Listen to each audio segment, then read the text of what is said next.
push-ups, jumping jacks, and cleaning the toilet barehanded. Sounds like fun activities, right? But should not have nothing to do with prisoners in a jail cell. But there just so happened to be a jail where this did happen. In sociology, I learned about a prison experiment conducted by Philip Zimbardo that took researching to a new level. The events within the Stanford prison experiment helped create the Institutional Review Board, which reviews experiments before they happen. So by looking at Philip Zimbardo, what happened within this experiment, and knowing what the Institutional Review Board does, we'll see why the study helped create it. Philip Zimbardo, this guy right here, the master of psychology, as noted by Lestic and Plouse's Stanford Prison Experiment website, which was created in 2013. He earned his PhD in psychology from Yale University and is currently a professor at Palo Alto University. He created this experiment for two reasons. One, he wanted to see what happened when people were put into extreme conditions and see what happens with their mind and see what they'll actually do. Number two, he wanted to explain something else. He wanted to explain why these guards at a prison called Abu Ghraib were torturing their prisoners.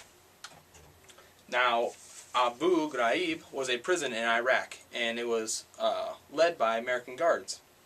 The guards tortured, raped, and killed prisoners. As shown here, she is embarrassing these prisoners by making them get naked. And so they want to know why was this happening. So stated in 2009 by Al-Qadri and Witt's article, Abu Ghraib and the Normalization of Torture and Hate, that these guards were abusing the prisoners because of the miserable situation they were in. It made them psychologically lose control. So Zimbardo wanted to maybe reenact this. So now we'll look into the experiment that made the volunteers lose control as well. So according to the newspaper Chronicle of Higher Education, article revisiting the Stanford Prison Experiment, a lesson in the power of situation by Zimbardo in 2007, the volunteers were college students from Stanford. The volunteers were then split up into two groups, one being prisoners, one being guards. And this was done by a flip of the coin. Easy as that. So then, one morning, it started. Fake arrest happened and took the prisoners in. And they brought them to Stanford, down into the basement where it was their little prison, which they set up. Now, the guards, they were not told how to treat the prisoners. So kind of the first night, they were just kind of in there. The second night, or the second day, the prisoners started rebelling and staying in their cells.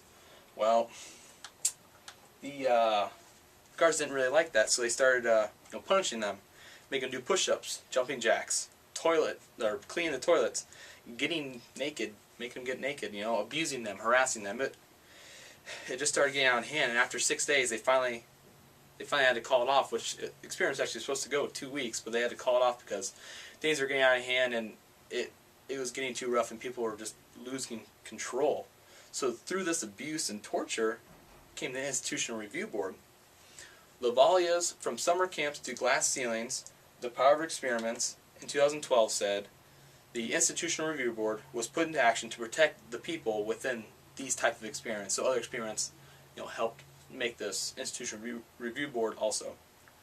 So every sociology and psychology experiment must go through the Institutional Review Board just to make sure they fill the requirements. And some of the requirements are, number one, no abuse of the volunteers whatsoever.